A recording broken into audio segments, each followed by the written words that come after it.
comme ça, vous êtes de retour. Eh bien, soyez les bienvenus pour survoler à nouveau 4 des plus beaux villages de Wallonie. Aujourd'hui, cap sur Wéris, Nid, Sawyer et Miroir. Veuillez attacher vos ceintures.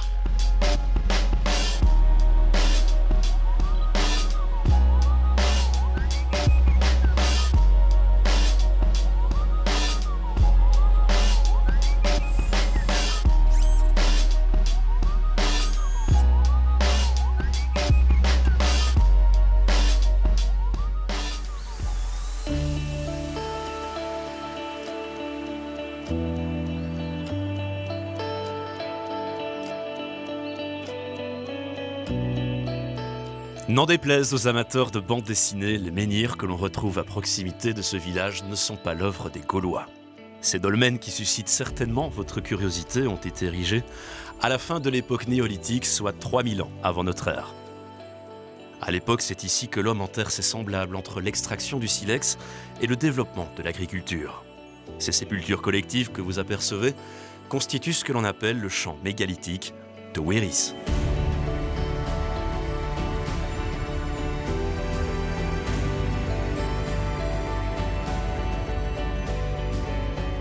Anciennement appelé Wandricia, le village de Wéris est situé dans une sous-région de la Finefamen que l'on connaît sous le nom de Calestienne. Cette vaste bande de roches calcaires s'étire de Chimay à Ewaï, soit plus ou moins 130 km de long. Les fermes traditionnelles que l'on retrouve ici ont notamment été construites au moyen de la pierre poudingue. Ce béton naturel est également présent dans la composition des mégalithes ainsi que dans les maçonneries de l'église Saint-Walburge. La tour carrée de cet édifice construit au XIe siècle était autrefois percée de meurtrières de manière à servir de défense à la population en cas de danger imminent. Si d'importantes transformations ont eu lieu au fil des siècles, l'ensemble est classé comme monument historique depuis 1938. Dans le bâti, l'on distingue également des habitations construites sous la révolution industrielle.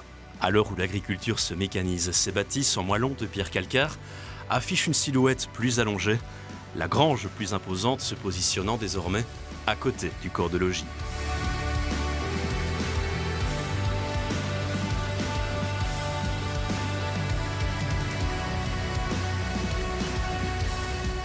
Mais que pensez-vous de cette maison construite bien plus tard et qui semble venue tout droit d'un autre monde ? À Wéris, la maison Haricot n'est pas sans rappeler l'univers d'un autre Harry. Certains touristes de passage dans la région y voyant quelques similitudes avec le terrier, la maison des Weasley imaginée par J.K. Rowling dans Harry Potter.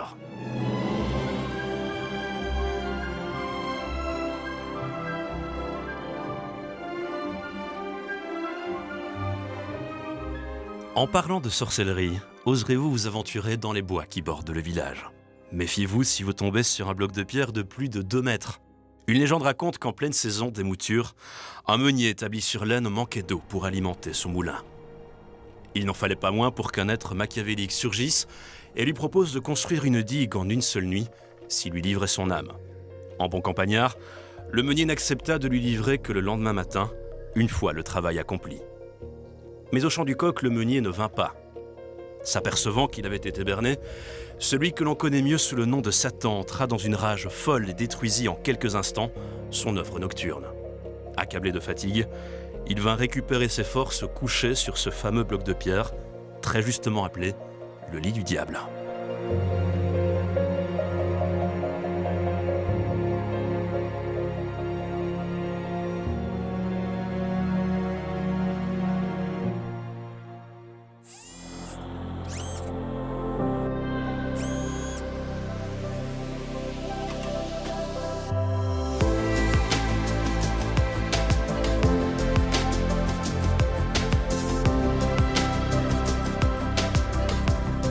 Ça s'est passé au mois de juin de l'année 1849.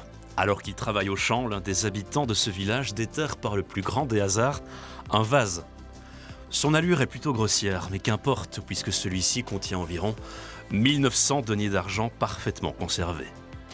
Après analyse, il ressort que ces pièces ont été frappées sous le règne des princes-évêques de Liège, précisément au XIIe siècle. Heureux fut le propriétaire de ce trésor qui fit sans doute la plus belle découverte de sa vie, ici même, à Nîmes.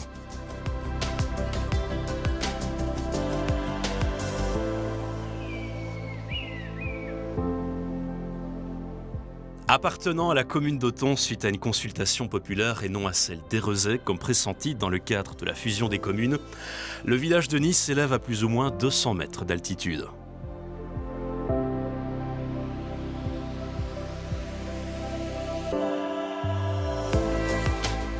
Au-delà de ces maisons de manouvriers et de fermes familiales qui ceinturent l'église et soulignent les chemins menant aux campagnes, Nice doit en bonne partie sa renommée à son château ferme.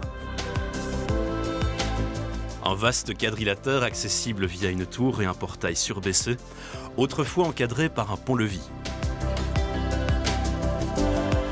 Si la date de sa construction initiale est inconnue, cette ancienne demeure seigneuriale fut notamment habitée par le prévôt de Durbuy, François de Cassel, comme vous le voyez à ses armoiries situées au-dessus du porche d'entrée et datant l'édifice de 1669 suite à son réaménagement.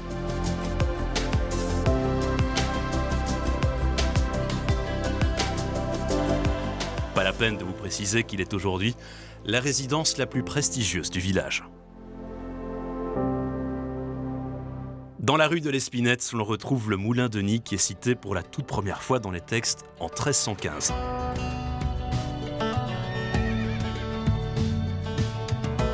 Malgré sa transformation en habitation en 1960, sa roue à aube a été conservée.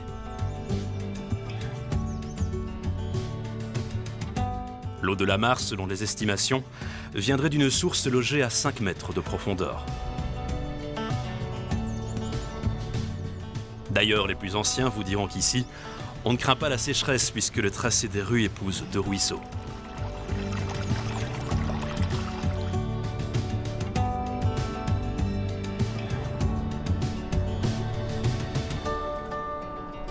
À Nice, où les fontaines et abreuvoirs enchantent les rues, l'on a déjà écrit que si l'eau avait le don de la parole, elle dirait des choses étonnantes sur ces grottes qu'elle met des semaines à traverser. Là où la main de l'homme, dit-on, n'a jamais mis le pied.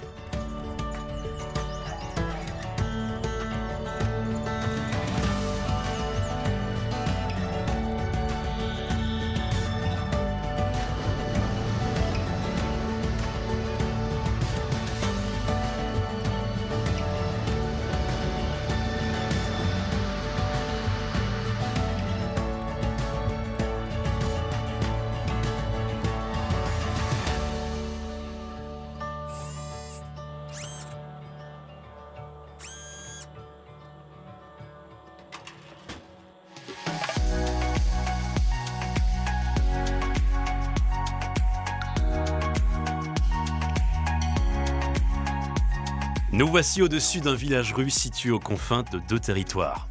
Au nord se détachent de longues crêtes boisées délimitant la Famenne. Au sud, la vaste forêt de Saint-Remacle indique la naissance de l'Ardenne. C'est donc ici, à la charnière du plateau calcaire et de la dépression schisteuse, que s'élève le village de Soyères. L'influence de la Famenne est très sensible à Soyères, comme en témoignent ces bâtisses en moellon calcaire, systématiquement alignées sur la voirie. Un habitat qui s'étale sur un axe défini par ses rues hautes et basses, délicieusement fleuries, est largement dominé par des fermes pluricellulaires, agrandies ou construites au cours de la seconde moitié du XIXe siècle. L'église Saint-Lambert, qui date de cette époque, présente néanmoins des caractéristiques romanes à l'image de la tour du clocher. À l'intérieur de cette église est conservé un monument funéraire en marbre noir, dédié à Marie d'Awen et Jean de Guenart, derniers seigneurs de Soyères. À ce jour, l'origine de la seigneurie de Soyères reste inconnue. Selon l'ancien cercle d'histoire et de tradition de Wellin, c'est le comte de Laroche qui l'aurait donné en fief à l'un de ses vassaux, le seigneur de Daverdis.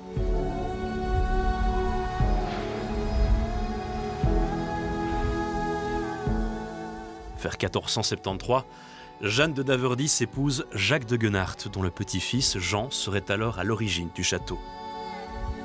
L'édifice figure sur la plus ancienne carte connue de la région, qui date de la fin du XVIe siècle. Désormais propriété privée, le domaine conserve des arbres remarquables, certains par leur taille, d'autres ayant pratiquement disparu en Belgique.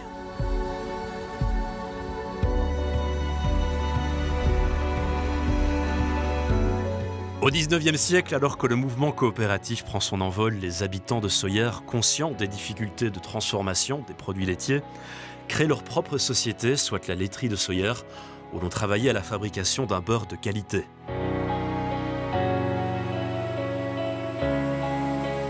Il était d'abord vendu aux coopérants, ensuite le surplus était vendu à un marchand de passage et parfois expédié à la demande. Plusieurs emballages spéciaux ont été expédiés par voie ferrée à Bruxelles. La laiterie sera maintenue jusqu'en 1943, avant d'être liquidée 9 ans plus tard. À Sawyer, comme le rappelle l'ancien cercle d'histoire et de tradition de Welin, l'on raconte que c'est ensemble que les villageois faisaient face aux événements heureux et malheureux. La tradition voulait que le mort fût veillé jour et nuit durant 3 jours. Bien souvent, et non sans humour, quelques farceurs se proposaient. Bénéficiant de la lueur des bougies, ils parvenaient à faire croire à quelques bonnes âmes que le mort avait bougé.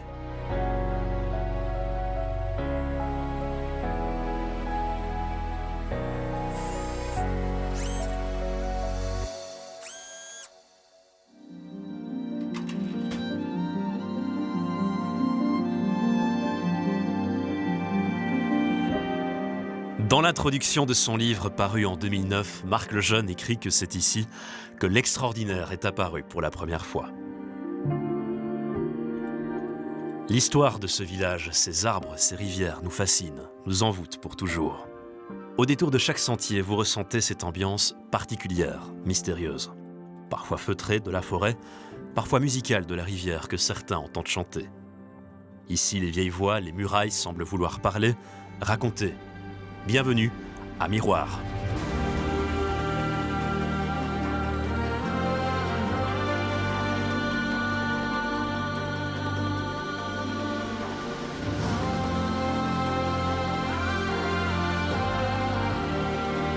Lové au creux de la vallée de la Lomme, Miroir fut durant plusieurs siècles la capitale d'une seigneurie, regroupant à elle seule une vingtaine de villages.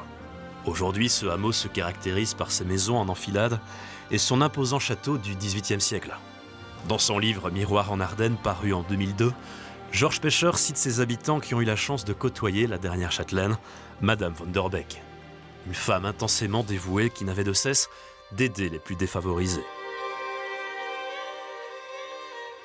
Racheté en 1951, négligé par les pouvoirs publics et même pillé durant de longues années, le château a enfin retrouvé son lustre d'antan ces derniers mois, en tant que complexe hôtelier, sous la férule de l'architecte John Ayers.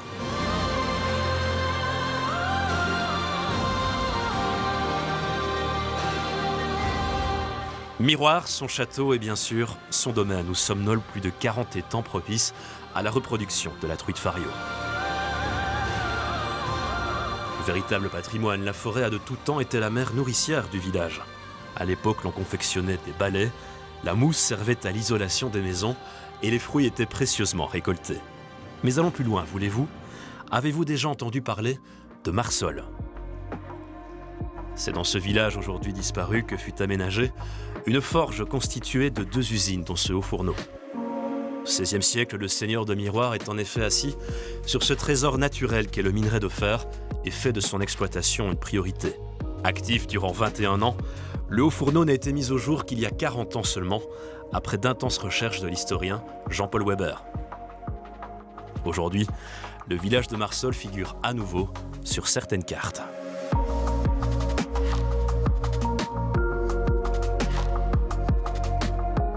Saviez-vous qu'en bon wallon, l'on surnomme les habitants de Miroir les Ties dit chevaux ? Les têtes de cheval, un sobriquet pour le moins interpellant, me direz-vous. On le doit à une ancienne croyance populaire mettant en scène Marie Gobaye.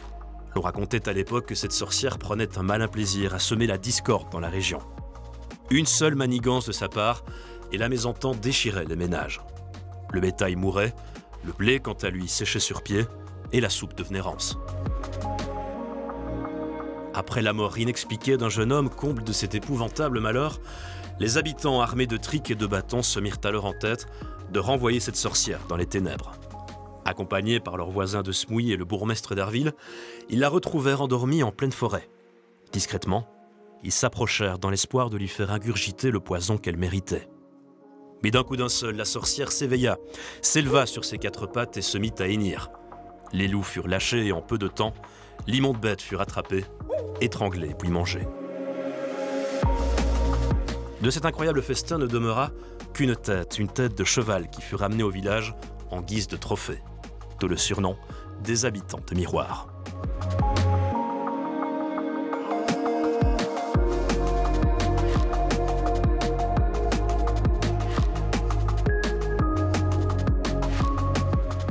Au nom de toute l'équipe de TV Lux, merci d'avoir volé avec nous et à bientôt pour de nouvelles vues à couper le souffle. Atterrissage imminent.